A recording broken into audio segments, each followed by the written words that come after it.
National Rural Livelihood Mission Manipur State ta implement taunaba Rural Development and Panchayati Raj Department Government of Manipur gi makhada semkhiba Manipur State Rural Livelihood Mission MSRLM Tamenglong dasu thabak phajana chathari nupi singi senpham hengat hannaba maru oina rural livelihood phaga hannaba amadi nupi singda sustainable livelihood phanghanbagi pandamda Tamenglong district tasu mai pakna chathari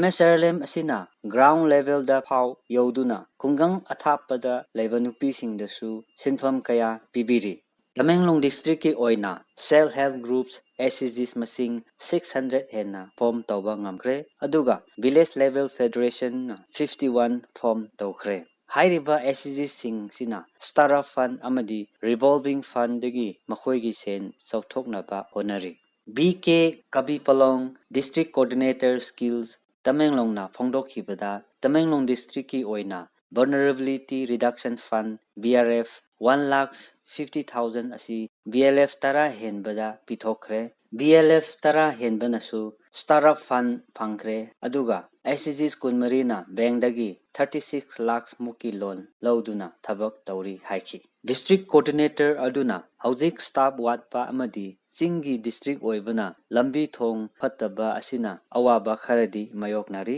Manipurda matam khangna irang laikhibana recruitment asi tawba yadana leiri MSRLM gi makhada 700 henna staff recruitment gi damak cabinet approval su lekhrabani haiki SCG da yawba nupi sing haujikti makhoigi wakhalonda ahongba uba haukhre maru oina saving tawba livelihood phaga lapa asini Senthokpam henna pibinaba MSRLM gi SCG member singda food processing pickles, juice making, bakery, farming, poultry, piggery, goatery, agro-nutritional guide of training amadi atai sinpham singgi training pibiri amasung pibinaba honari. MSRLM na district ta lakpa sina nupi singda henna empower tawhanduna imung manungda amadi angang sing lairik laisu tamhanbada henna mateng phanghanbiri. MSLM na vulnerable tribal group single woman nupi na imung puriba singda pangan henna pibiri MSLM gi makhada financial literacy training bank loan management amadi atai skill development program su pibinaba honari haina district coordinator aduna phongdokhi Hojiki tha amadi lakadoriba tha asida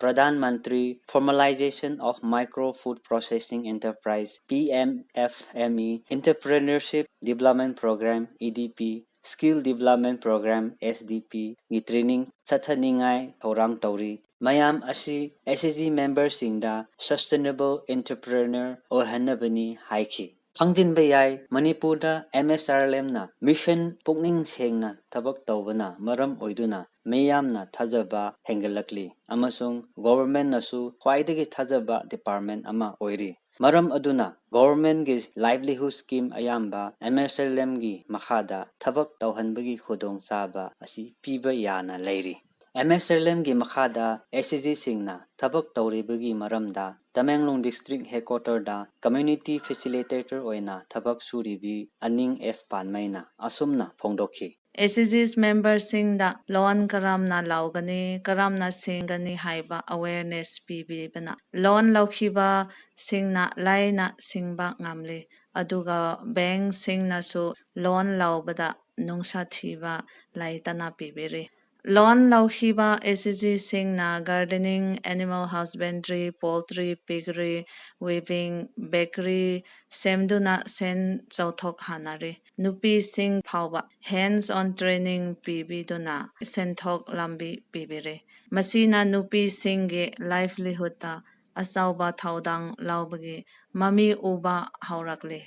Tamenglong district headquarter da eco-tourism gi lamda numit humni gi capacity building training program 13 September Saturday numita chathaba hokre hayang 16 September phau chathagadoriba training program adu raising and accelerating MSME RAM scheme gi makhada Tamenglong Forest Division na sinduna chatharibani Training program adu Sangbo Liu Gonmai MSc Geoinformatics amadi Diploma in Tourism na resource person oibiki Program adu Tamenglong districta eco-tourism sector fagahanaba chatharibani. Khangjenba yai Tamenglong district manungda mahausadagi phajaba eco-tourism gi mafam semgatpa yaba mafam singkhara panjarabada Buning Meadows, Tharon Cave, Khokpanglang Cave, Kaikau, Arai Bat Cave, Barak Waterfall, Chilon Rengan, Dailong Biodiversity Heritage Site sing asi leiri. Training program haudokpa numit aduda DFO Tamenglong, Kharibam Hitler Singh, RFO Joel Gengmei, Khundrakpam Johnson amadi A Promeswar Singh makhoi nasu suruk yabikhi.